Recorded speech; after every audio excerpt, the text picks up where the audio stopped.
O que mais incomodava as autoridades políticas da época, e isso dá para ver em troca de correspondência, telegramas do governo do estado com chefes políticos municipais, o que mais preocupava eles era uma concentração de sertanejos pobres sem o patrocínio de ninguém do poder local.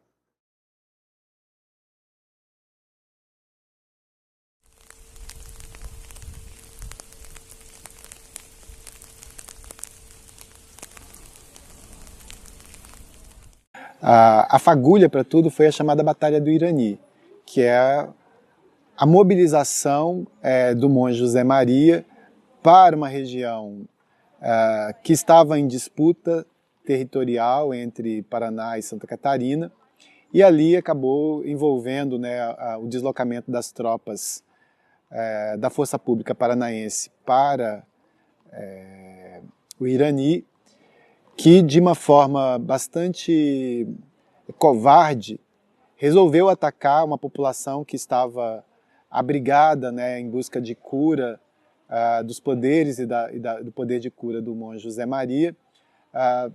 E o José Maria, na tentativa de evitar uma catástrofe, que morresse pessoas idosas, crianças, né, pessoas que estavam ali enfermas, ele se desloca para encontrar a força pública paranaense. E ali tem um confronto, e nesse confronto morre o monge, morre o representante legal da força pública, né, o João Gualberto, e também morre uma dezena de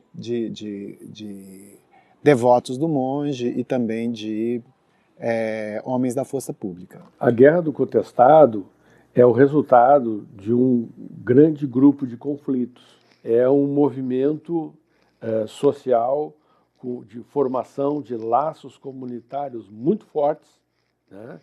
Independente do Estado, das oligarquias, do clero e da Estrada de Ferro, de tudo que representava o mundo da República, chamada do progresso, desse desenvolvimento capitalista extremamente violento.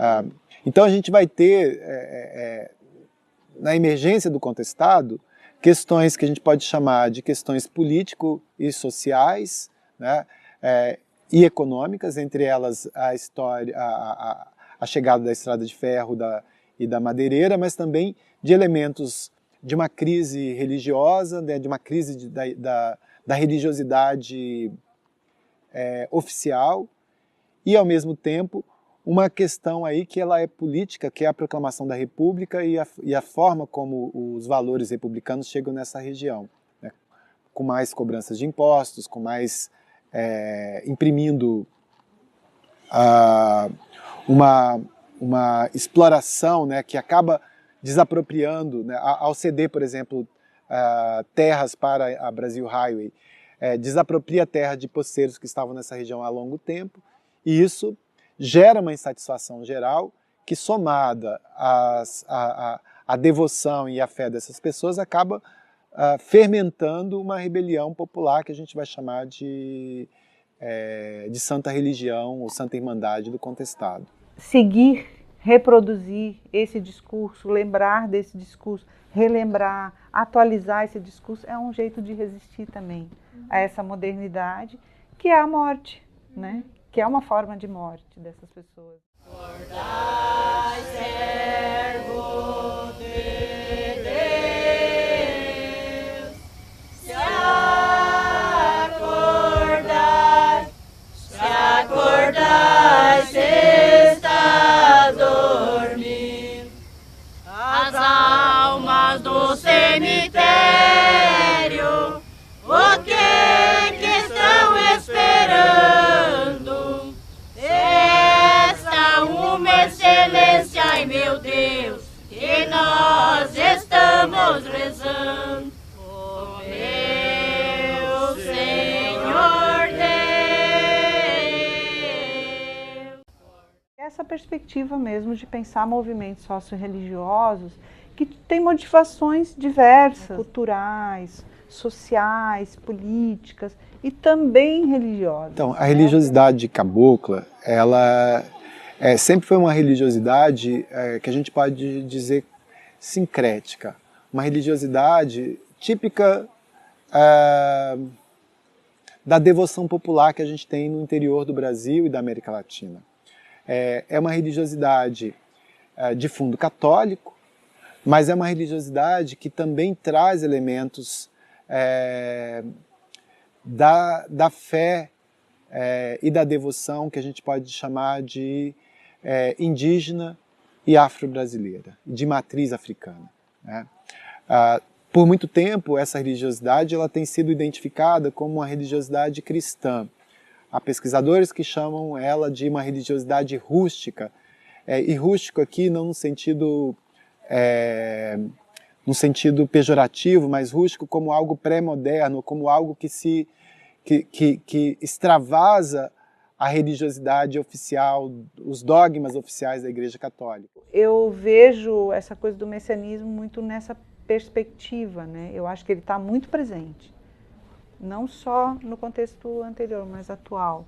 Por exemplo, os joaninos e joaninas, devotos, né, acionam muito elementos, que são elementos dessa perspectiva cristã, né? E essa perspectiva cristã, ela é messiânica, né? Ela é milenarista, né? Ela é sobre essa coisa do fim do mundo, né? E como se salvar dessa perspectiva que é violenta de acabar com esse mundo aqui, né? A gente não pode estudar o contestado com o conceito de milenarismo ou messianismo europeu ou judaico-cristão unicamente. O professor Lanternari já viu que há um messianismo africano, né? Os estudiosos dos povos guaranis aqui na América do Sul já viram o messianismo do povo dos povos tupi-guarani, né? Então, assim, no contestado, eu penso que a religiosidade popular ela é bem mais complexa do que a gente simplesmente dizer que é um catolicismo popular, né? Ela implica numa mestiçagem cultural de diferentes tradições religiosas, né? Que resultaram naquele projeto da Cidade Santa. E uma das coisas que chamava muito a minha atenção era esse entendimento, essa centralidade, né, sobre João Maria, ou São João Maria, né, como um sujeito histórico, né, como um sujeito marcadamente histórico, com uma passagem específica, então, ou seja, ou colocando num contexto que era o do passado, né, que era o de um passado, que talvez fosse diferente para as pessoas, de uma maneira geral. Então, tem várias formas que foram sendo descritas pelas pessoas, que estão que deixam muito distante esse aspecto de, não, é São João Maria de Agostinho, né? É o José Maria, é sei lá, o João Maria de Jesus, né? Ou seja, os sujeitos históricos, para essas pessoas, não é que não existam pessoas que não falem disso, mas de uma maneira geral, esse não é um aspecto importante. O mais importante é o monge, o santo, o profeta.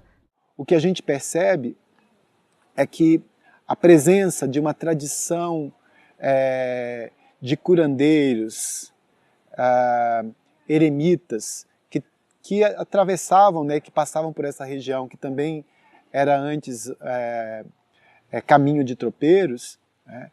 Essa devoção ela foi se constituindo ao longo do tempo, né? A devoção aos chamados monges, e ela vai ganhando formas muito distintas, assim, muito complexas, porque ela cultua os santos, né? São Sebastião, Nossa Senhora, São Jorge, né? Jesus, Maria e José, mas elas também incluem nessa devoção, e aí é fundamental, a figura do monge João e José Maria. Na existência de outros monges que vão também aparecendo nos redutos, né? Então há toda uma prática de se lidar com o sagrado e com o profano, que é uma prática muito própria do contestado, que é uma construção que foi se fazendo ao longo do conflito, né? Também não estava pronto desde o início, mas a base disso é, sem dúvida nenhuma, a tradição de São João Maria, né? E a tradição de São João Maria tem uma apropriação indígena, tem uma apropriação negra, tem uma apropriação cabocla muito forte. Eu acredito que a tradição de João Maria é mais ampla que a religiosidade, primeiro. Tá?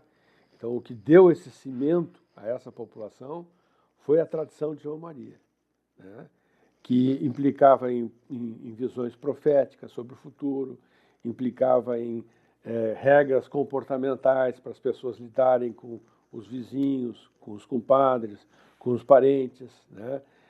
João Maria falava contra as queimadas também, entendeu? Então é mais do que religião, é uma espécie de perspectiva de mundo, perspectiva de vida, onde o discurso religioso estava mesclado a toda uma cultura camponesa do Planalto. E isso é que deu esse cimento do contestado.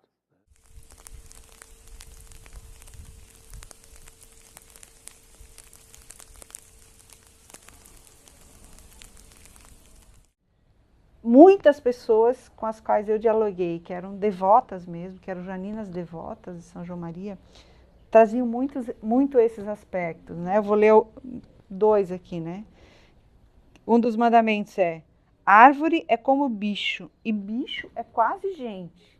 Quer dizer, nessa perspectiva, realmente, né, não existe uma separação. Então, a terra é nossa mãe, a água é o sangue da terra-mãe. Cuspir e urinar na água é o mesmo que escarrar e urinar na boca da sua mãe. Então, eu não acho que isso está lá no movimento do contestado, lá no início do século XX. Eu acho que está na população mesmo, né? E isso é mais complexo, inclusive, né? Porque é a forma, por exemplo, do entendimento da vida e da religiosidade também, das religiosidades, da relação familiar, né? Então, assim, São João Maria, o discurso de São João Maria, que é reproduzido pelas pessoas, é um discurso que está sempre lembrando as pessoas disso, né? Da importância do cuidado da natureza. Por exemplo, fala-se ali, né, que descascar uma árvore, né, faz com que morra não só aquela árvore, né, a própria vida, né, e que a pessoa vai ter um problema com isso quando ela fizer uma agressão assim à natureza, né. Então esse discurso de São João Maria está sempre lembrando isso, né, da importância da proteção da natureza e da vida. Lutaram contra o poder local, dos coronéis, dos grandes fazendeiros, do cacicado político. Lutaram contra a expulsão de ferrovias e de grandes obras públicas de impacto que eram frequentemente implicavam no deslocamento compulsório de populações, né? Lutaram até, assim, do ponto de vista ambiental, contra, né, a devastação que aconteceu com a introdução daquela madeireira e até a destruição dos ervais nativos como subproduto dessa exploração madeireira, né? Então, o contestado ele é uma grande experiência, né, de luta do povo brasileiro. Não tem como a gente entender esse movimento, né? Não tem como a gente entender a constituição e a emergência da Santa Irmandade do Contestado, ou a Santa Irmandade de São João e São José Maria, sem pensar na religiosidade. Ali é onde religião e política se cruzam, né? E se cruzam para fortalecer a luta desse povo. O contestado foi uma luta social, né?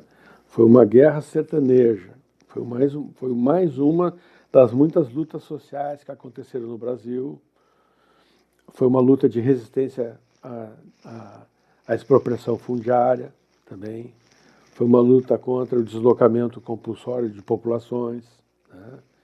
Então, para mim, o contestado é uma luta nacional, é uma luta latino-americana, ela é algo mais amplo, né? Porque em diferentes partes do país e da América Latina, populações lutaram pelas mesmas questões do contestado.